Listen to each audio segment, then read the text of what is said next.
kino nno kigenda kukwata omuliro.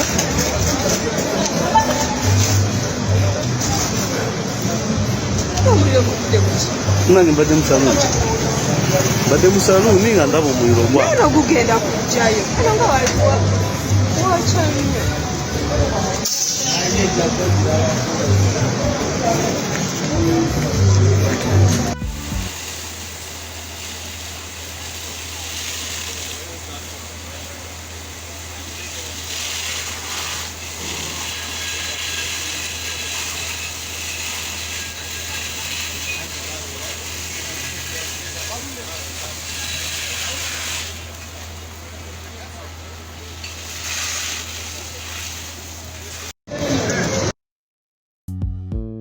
Social update UG. Agonno ge mawulire amabya gabadde mu Kampala olunaku olwaleero. Omuliro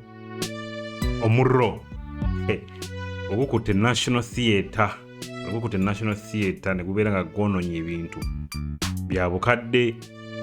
Omuliro gukutte ku National Theatre ne gwonoona ebintu bya bukadde. Agonno ge mawulire amabi naye nga abasinga bagamba nti nno omuliro guno gwavudde ku muntu ayabadde aweldinga. Welder arrested over fire that destroyed property worth millions at National Theatre. Welder bano abookya ebyuma. Kigambibwa okuba nti nno yavuddeko akatyabaga kano ak'omuliro ogwamenye ne gwokya ebintu ku lunaku olwaleero olwa Sande mu ttuntu ly'emisana. Naye nga yangambye muno kiteebereza okuba nti nno omusajja ayokya ebyuma Welder ate okuba ye yaviiriddeko akatyabaga kano. National Theatre kiosks have caught fire and property worth millions have perished. Eyewitnesses say it was caused by someone who was welding at one of the kiosks. Bannange naye nze ndabanga ekitasoboka kubanga people are welding always here and there. People are always welding here and there, but how can a person welding bring up this kind of huge fire? Property worth millions of shillings has been destroyed in a fire that has broken out at the National Theatre. The fire started from one of the kiosks as a result of welding, and before it could spread, the police fire department put it down.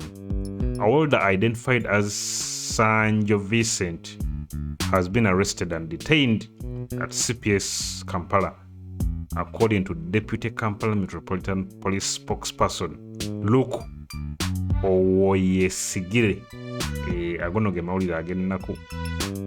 Tusaasira abo bonna abaluuzinze ebintu. N'omusajja ateebereza okuba nga yavuddeko omuliro guno ssaawa zino ali mu CPS asiika capati.